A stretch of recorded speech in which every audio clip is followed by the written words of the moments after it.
ओम अज्ञानतिमिरान्धस्य ज्ञानदानं शलाकया चक्षुरुन्मीलितं येन तस्मै श्रीगुरुवे नमः।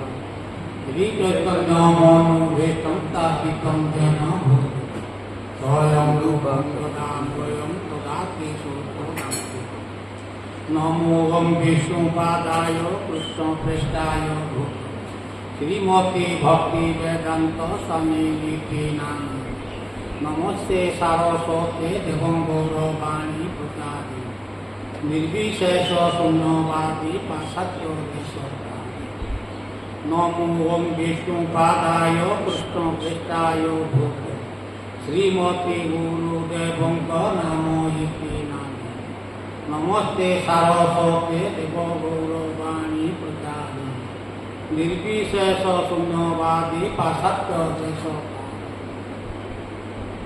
हे कृष्ण करुणा सिंधु दीनबंधु जगत्पते गोपेश गोपिका कांत राधाकांत नमस्ते। तप्त कांचन गौरांगे राधे वृंदावनेश्वरी वृषभानुसुते देवी प्रणमामि हरि।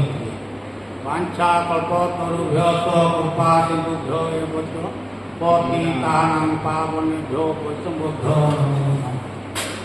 नारायण नमस्कृतं नरं चैव नरोत्तमं देवी सरस्वती व्यासं ततो जयमुदीरयेत्। वेदे रामायणश्चैवं पुराणे भारते तथा आदौ च मध्यं सर्वत्र गीयते। राम जय राम श्री हरि जय राम जो नाम भजिले मदन्ये काल। वेद ब्रह्मा सुर मुनि न पारन्ति कहि आपरे के कहिपारे मानव देव। राम राम पदजे अमृत मरस भावरे भलिले श्री बलराम दास। श्रीकृष्ण चैतन्य श्री प्रभु नित्यानंद श्री अद्वैत गदाधर शिवासादि गौर भक्त। हरे कृष्ण कृष्ण कृष्ण हरे हरे हरे राम राम राम हरे हरे कृष्ण कृष्ण कृष्ण हरे हरे हरे राम राम राम। मोर कहबार कथा हो कि आम गुरुदेवंर जो गुणगान कर तो बेसी किसी जानी ना तो जहाँ जानी से आपण मानक कही। जो गुरुदेव जो आमर बदैगिरी आमर गौर गोविंद स्वामी महाराज थे मामुहर कतरू संपत्ति आणिकी जमी आणिकी से पड़े आश्रम सी जो अपरकट करगले तेणु आम गुरुदेव को चैतन्य महाराज को डाकिल कहला चैतन्य चंद्र महाराज आउ ये तो मोर तो समय आसी है ये जगह तो मो मामुहर कतरू आनी तेणु किसी तो ना खाली मंदिर भी पूरा तोड़ा है मंदिर भी से रही। तेणु ये गदैगिरी आ ब्रह्मपुर आ महानगा ये तीनटा मंदिर दायित्व तो रही। तू जमी मंदिर टाक मंदिर तीन जन तीन मंदिर की तू संपूर्ण करटा गुरुदेव कहते। गुरुदेव कहले आपण तो अपरकट कर जाणी मत कहते आमु संपूर्ण करी ना ना हाँ तू कर। तेणु गदैगिर मंदिर कर गुरु गुरु अच्छा प्राय 100 गुरु जर्सी गाई 100 जर्सी गाई अच्छा हल सब तैयारी चारिपट बाउंड्री की बोली गदैगिर 100 जर्सी गाई अच्छा। आ विदेशी भक्त उपरे 2 ताला 3 ताला कोठा पर अच्छा विदेशी भक्त गदैगिर। ब्रह्मपुर मुझे जा ब्रह्मपुर 3-4 दिन 5 दिन रही ब्रह्मपुर से व्यास पूजार गदैगिर भी हुए ब्रह्मपुर भी हुए और प्लस बाहानगार भी हुए 3 जगार व्यास पूजा हुए। जो व्यास पूजार जो महाराज कहले कौन करवा व्यास पूजा तो गदैगिर व्यास पूजा करवा आ बाहानगा भक्त सब राजी होते पचारे समस्त कहले व्यास पूजा करवा गदैगिर आ तुम समस्ते राज्य जीवन समस्ते आम आज्ञा समस्ते कहले हाँ आज्ञा आम समस्ते जीवा। आम गोटे बस रिजर्व कर 60-70 जन ब्रह्मपुर भी जाते। तेणु जो बाहानगार मंदिर खाली किसी घर था खाली केवल खाली मंदिर वीणा बड़ वीणा पाड़ केत बड़ वीणा पाड़ था मुझे बाहानगा जाए ତେଣୁ ମୋତେ ହେଇଛି ବ୍ରହ୍ମପୁରର ନା ଆମର ଗୋପାଳପୁରର ମୋତେ ହେଇଛି ପ୍ରେସିଡେଣ୍ଟ କରିଥିଲେ। ଚୈତନ୍ୟ ଚନ୍ଦ୍ର ମହାରାଜ ପ୍ରେସିଡେଣ୍ଟ କରିଥିଲେ, କଳାକୃଷ୍ଣ ପ୍ରଭୁ ଥିଲେ ମ୍ୟାନେଜର। ମୁଁ ସେଠି ପ୍ରେସିଡେଣ୍ଟ ଥିଲି, ଗୋପାଳପୁରର କରିଥିଲେ ମୋତେ। ଆଉ ମୁଁ କ'ଣ ଦେଇଛି ନ ଦେଇ ତାକୁ ଲୋକଙ୍କ କତିରେ ପ୍ରକାଶ କରିବା ନୁହେଁ। ମୁଁ କ'ଣ ଦାନ ପ୍ରଭୁଙ୍କୁ ଦେଇଛି ସେ ଦାନଟା ଲୋକଙ୍କ କତିରେ ପ୍ରକାଶ କରିବା ଠିକ୍ ନୁହେଁ। ଗରୁଡ଼ ପୁରାଣ ପଢ଼ିବେ, ଗରୁଡ଼ ପୁରାଣ ଅଛି ଦାନ କରିବାଟା ଲୋକଙ୍କ କତିରେ ପହଞ୍ଚିନି। ଯାହା ଭଗବାନଙ୍କୁ ଦେବା ନିଜ ମନରେ ଦେବା ଆଉ ଚୁପଚାପ ଦେବା। ତେଣୁ ମୋତେ ଚୈତନ୍ୟ ଚନ୍ଦ୍ର ପ୍ରଭୁ କହିଲେ କ'ଣ, ଗୋପାଳପୁରର ମୋତେ କହିଲେ ଯେ ନଟବର ପ୍ରଭୁ ତ ଯାହା ଦେବେ କିଛି କହିବେନି। ମୁଁ କହିଲି ନା, ମୁଁ ଯାହା ଦିଏ କିଛି କୁହେନି। ଗୋପୀନାଥ ମହାରାଜ କହିଥିଲେ, ଗୋପୀନାଥ ମହାରାଜ ସେ ବାହାନଗା ଆସନ୍ତି, ସିଏ ବି କହିଥିଲେ, କହିଲେ ନଟବର ପ୍ରଭୁ ଯାହା ଦେବେ କିଛି କହିବେନି। ଆଜ୍ଞା ମୁଁ କିଛି କହିବି। ତେଣୁ ବୀଣା ଏତେ ବଡ଼ ବୀଣା ଥିଲା ବାହାନଗା, ଖାଲି ଗୋଟିଏ କେବଳ ମନ୍ଦିର କିଛି ହେଇଥିଲା, ମୁଁ ସେତେବେଳେ ଗଲି।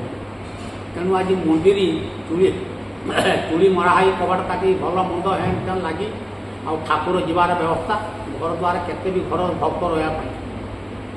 ତେଣୁ ଚୈତନ୍ୟ ଚନ୍ଦ୍ର ମହାରାଜ ପ୍ରବଚନ ଦିଅନ୍ତି। ତେଣୁ ଅନୁଗୁଳ ଯାଇଥିଲେ, ଅନୁଗୁଳ ଆମେ ବି ଯାଇଥିଲେ, ବାହାନଗା ଭକ୍ତଙ୍କୁ ନିମନ୍ତ୍ରଣ କରିଥିଲେ ମହାରାଜ। କହିଲେ ତମେ ଅନୁଗୁଳ ଯିବ, ମୁଁ ପ୍ରବଚନ କରିବି ଅନୁଗୁଳର ସବୁ ଫରେନ୍ ଭକ୍ତ ଆସିଥିଲେ। ସେ ଫରେନ୍ ଭକ୍ତ ସବୁ ଓଡ଼ିଆର ପ୍ରବଚନ ଦେଲେ। ଓଡ଼ିଆର ଦେଇସାରିକି ତାପରେ କହିଲେ ଯେ ମୁଁ ଆଦିବାସୀ ଭାଷାର କହିବି କିଛି ରାଗିବନି, ସବୁ ଇଂଲିଶର ପ୍ରବଚନ କରିଥିଲେ। ତାଙ୍କ ବହି ଅଛି, ଆଣିକି ପଢ଼ିବ। ତାଙ୍କ ଇଂଲିଶର ପ୍ରବଚନ ଦେଲେ ତାଙ୍କ ବହି ଅଛି, ତାଙ୍କର କେତେ ଜ୍ଞାନୀ। ତେଣୁ ଇଂଲିଶର ପ୍ରବଚନ କଲେ, ସେ ଫରେନ୍ ଭକ୍ତ ସବୁ ବୁଝିଲେ, କଲେ ସେ ତ ଓଡ଼ିଆ କଥା କିଛି ବୁଝିପାରିଲେନି। ଆଉ ମୁଁ ସେଇ ଆଦିବାସୀ ଭାଷାର କହୁଛି, ସେମାନେ ବୁଝିବ ମାନେ ଇଂଲିଶ କହିବି। ଇଂଲିଶର ଅନର୍ଗଳ, ଇଂଲିଶର ଚୈତନ୍ୟ ଚନ୍ଦ୍ର ମହାରାଜ ଇଂଲିଶର ଅନର୍ଗଳ। ତେଣୁ ଇଂଲିଶର ପ୍ରବଚନ ଦେଇଥିଲେ ସେଠି କେଇଟି। ତେଣୁ ବାହାନଗାର ଥରେ ବି ଦେଇଥିଲେ, 3 ତାଲା ବସ୍ ଆସିଥିଲେ। ବାହାନଗାର ହଜାର ହଜାର ଲୋକ ହେଇଥିଲେ, ସେଠି ବି ସେଇ ପ୍ରବଚନ ଦେଇଥିଲେ ଇଂଲିଶରେ, ସେଇ ଚୈତନ୍ୟ ଚନ୍ଦ୍ର ମହାରାଜ ଦେଇଥିଲେ। ତେଣୁ ବହୁତ ଜ୍ଞାନୀ ସେ, ବହୁତ ଜ୍ଞାନୀ। କଥା ତାଙ୍କର ବହୁତ ମଧୁର କଥା, ବହୁତ ଦୟାଳୁ। ଦୟାଳୁ ମାନେ ଖାଇଲେ ବି ନ ଖାଇଲେ ତ ପେଟ କଥା ସେ ଜାଣିଛନ୍ତି। ତେଣୁ ସେ ପେଟ କଥା ଜାଣିଛନ୍ତି। ମୁଁ ଯେତେବେଳେ ପ୍ରଥମ ଭକ୍ତ ହେଇତେ ଗଲି, ମୋତେ କହିଲେ ଯେ ତମେ କେଉଁଠି କ'ଣ କର? ମୁଁ କହିଲି ଆଜ୍ଞା ମୁଁ ଚାକିରି କରିଥିଲି ରେଲୱେରେ। ନା ରେଲ କି ଚାକିରି କରିଥିଲ? ମୁଁ କହିଲି ପୋଲିସ ମ୍ୟାନ୍ ଥିଲି। ନା ତମେ ଭକ୍ତ ହେଇପାରିବ? ମୁଁ କହିଲି ହଁ ଆଜ୍ଞା। ମୋତେ ଯେତେ ଲୋକ କହିଲେ, ଆମର ଷ୍ଟେସନ ମାଷ୍ଟର କହିଲେ ଯେ କହିଲେ ତମେ ହୋ ସାଇରାମ ଭକ୍ତ, ଅନୁକୂଳ ଚନ୍ଦ୍ର ଭକ୍ତ। ମୁଁ କହିଲି ନା, ମୁଁ ସେଇ ମୁଣିର ଯେଉଁ ହାତ ପୁରେଇକି ଯେଉଁ ଜପ କରନ୍ତି ସେଇ ଭକ୍ତ ନୁହେଁ। ମୁଁ ସେଠୁ ଘରେ ମୁଁ ଖଡ଼ପୁର ଯେତେବେଳେ ଡ୍ୟୁଟି କରୁଥିଲି, ତ ଏଇରକମ ନାଲିଆ ଲୁଗା, ସାମଲପୁର ଭଳିଆ ନାଲିଆ ଲୁଗା ପିନ୍ଧିକି ମାନେ ମୁଣି ଭିତରେ ହାତ ଭରିକି ଜପ କରନ୍ତି। ମୁଁ କହିଲି ନା, ମୁଁ ସେଇ ଭକ୍ତ କେଇଟି ମିଳିବ ସେଇ ଭକ୍ତ ହେବି। ମୁଁ ରିଟାୟାର୍ଡ ହେଇକି ବୁଲିକି ମୋତେ ଆଉ କେହି ନେବାର କାହାକୁ ପଚାରିକି ସଞ୍ଜୁଆ ପ୍ରଭୁକୁ ପଚାରିଲି। ମୁଁ ସବୁ ସଞ୍ଜୁଆ ପ୍ରଭୁଙ୍କୁ ନେଲେ। ଚୈତନ୍ୟ ଚନ୍ଦ୍ର ମହାରାଜ ମୋତେ ପଚାରିଲେ, କହିଲେ ତମେ ଭକ୍ତ ହେବ? ମୁଁ କହିଲି ହଁ ଆଜ୍ଞା ଭକ୍ତ ହେବି। ନା କ'ଣ ନା ବହୁତ ଜିନିଷ ଛାଡ଼ିବାକୁ ପଡ଼ିବ। ମୁଁ କ'ଣ ଛାଡ଼ିବି? ନା ବିଡ଼ି ଖାଇବନି, ସିଗାରେଟ୍ ଖାଇବନି, ଗଞ୍ଜେଇ ଖାଇବନି, ମଦ ଖାଇବନି, ମାଂସ ଖାଇବନି, ପିଆଜ ରସୁଣ ଖାଇବନି। ମୁଁ କହିଲି ଆଜ୍ଞା ମୁଁ ତ ମଦ ମାଂସ ଚାକିରି କରିଥିଲେ ଖାଏ, ମଦ ମାଂସ ଖାଇଛି। ତେଣୁ ଷ୍ଟେସନ ମାଷ୍ଟର ସବୁ ଜୁଟିକି ଷ୍ଟାଫ୍ ମାନେ ଯେହେତୁ ପେମେଣ୍ଟ ହୁଏ ଖାଆନି ସମସ୍ତେ। ମୁଁ ଯେତେବେଳେ ଗୌର ସ୍ୱାମୀ ମୋର ମହାରାଜ ମୋ ଗୁରୁଦେବ, ସିଏ ମୋତେ ଯେତେବେଳେ କହିଲେ ଦୀକ୍ଷା ଦେବେ ବୋଲିକି, ମୁଁ ସେତେବେଳେ ସିଗାରେଟ୍ ପକେଟ ନ ପକେଇଲେ ମୁଁ ଜାଣିନି। ସିଗାରେଟ୍ ପକେଟରେ ପକେଇବି। ଚୈତନ୍ୟ ଚନ୍ଦ୍ର ମହାରାଜ କହନ୍ତି ଗୌର ଗୁରୁଦେବ ସ୍ୱାମୀ ମୋର ହେଉଛନ୍ତି ଗୁରୁଦେବ। ସେ ମୋତେ ଯେତେବେଳେ କହିଲେ ଦୀକ୍ଷା ଦେବ ବୋଲିକି, ମୁଁ କହିଲି ଆଜ୍ଞା ମୁଁ ସିଗାରେଟ୍ ପକେଟ ରଖିଦେଇଛି। ତେଣୁ ତମେ ତ ଖାଉଛ, ହଁ ଛାଡ଼ିବ, ତମେ ଦୀକ୍ଷା ନେବ? ମୁଁ କହିଲି ହଁ ଆଜ୍ଞା ଦୀକ୍ଷା ନେବି। ନା ମନର ସିଦ୍ଧାନ୍ତ କରିଛ? ମୁଁ କହିଲି ହଁ। ସିଦ୍ଧାନ୍ତ କରି ଦୀକ୍ଷା ନେବା ପାଇଁ କଥା ହେଲା, ଦୀକ୍ଷା ନେବି। ବାହାନଗା ବଦେଇକି ରୁହେ, ବାହାନଗା ଦୀକ୍ଷା ନେବି। ବାହାନଗା ଦୀକ୍ଷିତ ହେବି। ବାହାନଗାର ସବୁ କଥାବାର୍ତ୍ତା ହେଲା, ମୋର ନୂଆ ଲୁଗା କ'ଣ ସବୁ ବତେଇଲେ, ସବୁ କରିକି ବାହାନଗା ଦୀକ୍ଷିତ ହେବି।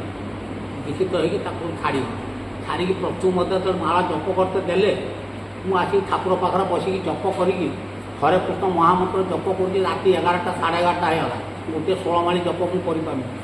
ଆମ ଘର ପରିବାର କହିଲେ ଯେ ମୋର ମାତାଜୀ କହିଲେ କ'ଣ, କହିଲେ ତୋ ବାପା ଯେଉଁ ଠାକୁର ପ୍ରତି ଯାଇଥିଲେ କୁଆଡ଼େ ଗଲେ? ମୁଁ ସେଇଠୁ ବସିକି ଜପ କରୁଛି। 16 ମାଳି ଜପ ହେଉନି। ମୋତେ କହିଥିଲେ ମହାରାଜ 16 ମାଳି ଜପ କରିବ ପ୍ରଥମ। 16 ମାଳି ଜପ ତ ହେଉନି ଆଉ ରାତି 10ଟା 11ଟା ହେଲାଣି। ହରେ କୃଷ୍ଣ ହରେ କୃଷ୍ଣ ହରେ କୃଷ୍ଣ ଏଇରକମ କହୁଛି। ତାପରେ 16 ମାଳି ଜପ କରିକି ତା ପରଦିନ ବାହାନଗା ଯାଇକି ଜପ ମାଳି ଫେରା ଦେବି। ମୁଁ ଆଉ କରିପାରିବିନି। ସେଇଠୁ ଗୁରୁ ମହାରାଜ ମୋତେ ଡାକିଲେ। ଗୁରୁ ମହାରାଜ ବାହାନଗା ଆଶ୍ରମ ରହନ୍ତିନି। ସେ ଘର ଗୋଟେ ଭଡ଼ା ନେଇ ରୁହନ୍ତି। ବାହାନଗାର ଗୋଟେ ଘର ଭଡ଼ା ନେଇ ରୁହନ୍ତି। ମୁଁ ଯାଇକି ପହଞ୍ଚିଲି। କହିଲା କିରେ ନଟବରପୁର କୁଆଡ଼େ ଆଇଲା? ମୁଁ ସେଇଠୁ କାନ୍ଦିନି। ମୁଁ କାନ୍ଦିନି ଯେ କହିଲା କ'ଣ କାନ୍ଦୁଛ କାହିଁକି? ମୁଁ କହିଲି ଆଜ୍ଞା ମୁଁ ଏ ମାଳ ଫେରାଇ ଦେବି। ନା କ'ଣ ପାଇଁ? ମୁଁ କହିଲି ଆଜ୍ଞା ମୁଁ ଜପ କରିପାରିନି। କାଲି କହିଥିଲି ଯେ 16 ମାଳି ଜପ କରିବା ପାଇଁ ମୁଁ ଜପ କରିପାରିନି। ରାତି 11ଟା ହେଲା। ସେଇଠୁ ମୋତେ ବସେଇଲେ।